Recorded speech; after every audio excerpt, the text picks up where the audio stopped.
Kita lanjutkan diskusi, saya masih bersama analis politik UIN Syarif Hidayatullah Adi Prayitno dan dosen FISIP Universitas Diponegoro, Wahid Abdul Rahman.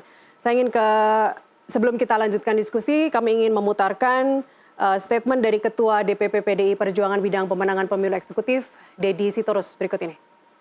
Kita tahu sampai 27, sampai menjelang TPS tutup masih terjadi serangkaian aksi-aksi di berbagai tempat untuk mempengaruhi hasil pemilu. Dan ini membawa kami kepada pemikiran, meskipun tidak semua bayangkari negara yang ada di Kepolisian Negara Republik Indonesia setuju dengan tindakan Jenderal Listio, Bayangkara Negara. Tetapi perlu diketahui bahwa kami sudah sedang mendalami kemungkinan untuk mendorong kembali agar Kepolisian Negara Republik Indonesia kembali di bawah kendali Panglima TNI. Atau agar Kepolisian Republik Indonesia dikembalikan ke bawah Kementerian Dalam Negeri. Tugas polisi mungkin jika nanti DPR bersama-sama bisa menyetujui, menjaga lalu lintas kita supaya aman dan lancar. Berpatroli keliling dari rumah ke rumah agar masyarakat tidur dengan nyenyak. Ya, saya ingin ke Mas Wahid terlebih dahulu sebagai warga Jateng. Di lanjutan atau di momen yang sama, Deddy Sitorus juga mengatakan bahwa sudah tidak perlu lagi sebut oknum polisi, sebut saja institusi karena di bawah komando Kapolri Listio Sigit Prabowo begitu keras, begitu lantang dalam menyampaikan statementnya di DPP PDIP kemarin. Tanggapan Anda, Mas Wahid?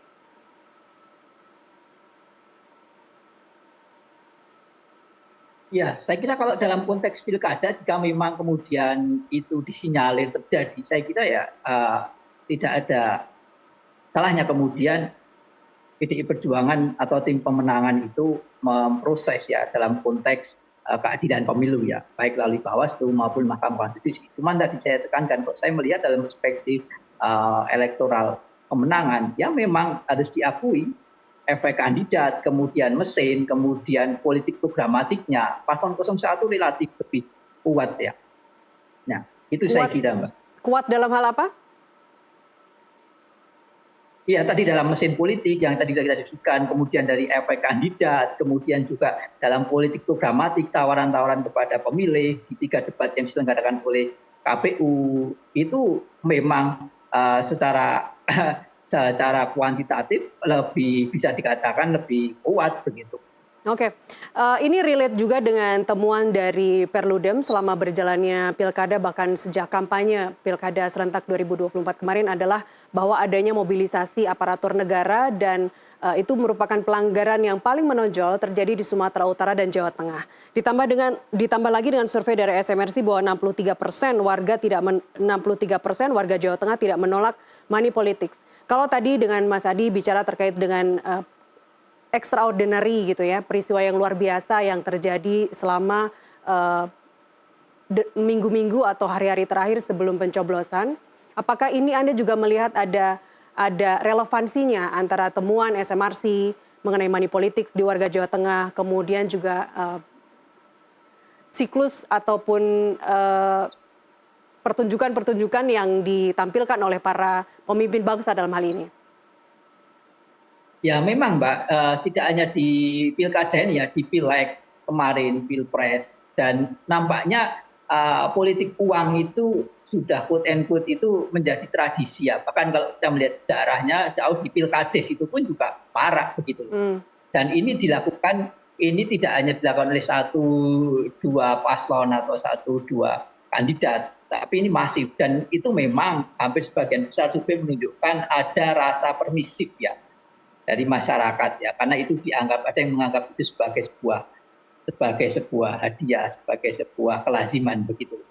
Dan ini juga tidak hanya baru 1-2 kali momen pemilu ini, tapi sudah lama Mbak. Ini yang kemudian memang menjadi salah satu tantangan bagi bagaimana membangun demokrasi di Indonesia, di Jawa Tengah termasuk menjadi lebih sehat. Gitu. Baik, kalau kita kembali ke survei SMRC, Mas Wahid, 2,5% saja sebenarnya pengaruh Pak Jokowi untuk pilkada di Jawa Tengah dan 16% lebih besar sebenarnya di DKI Jakarta. Sebenarnya apa sih yang bisa sebenarnya apa yang sudah dilakukan oleh Pak Jokowi kemarin dalam kampanye-kampanye di Jawa Tengah? Karena kalau kita bicara secara kuantitatif berangkat dari survei SMRC tadi ada ketidaksinkronan di situ.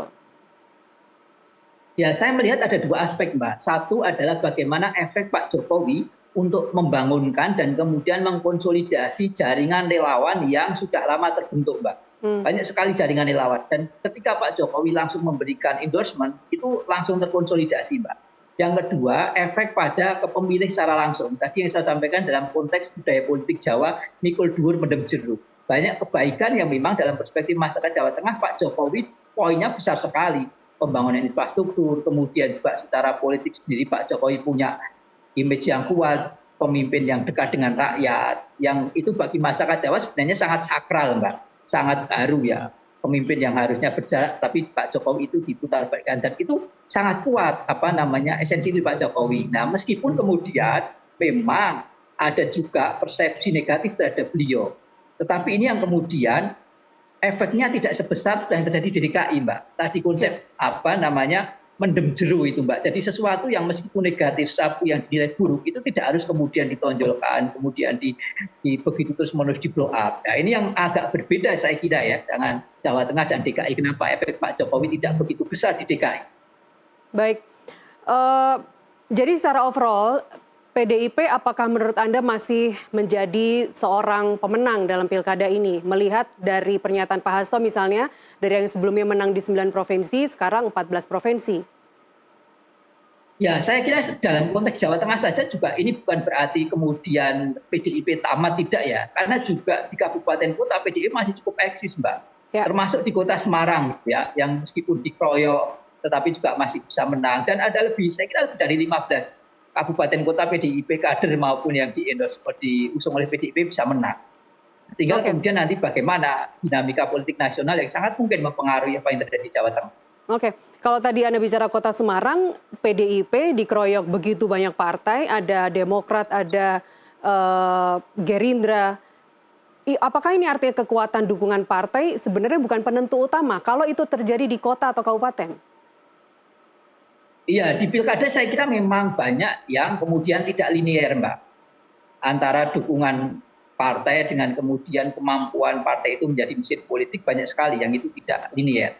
Nah, disinilah kemudian contoh ya misalnya di kota Semarang, PDIP masih sangat kuat, Mbak. Mesinnya sangat efektif begitu.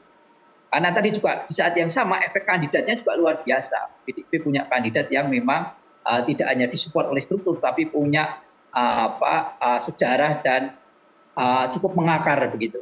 Baik, Mas Wahid Abdul Rahman, analis politik atau dosen FISIP dari Universitas Diponegoro, terima kasih telah berbagi insight bersama kami. Dan tadi sebelumnya ada Adi Prayitno, analis politik dari UIN Jakarta, yang sudah duluan cabut. Dan pemirsa, sampai di sini NTV Prime menemani Anda. Tetaplah bersama kami, saat lagi Anda dapat menyaksikan NTV Election. Saya Nasiti Lestari, terima kasih. Sampai jumpa.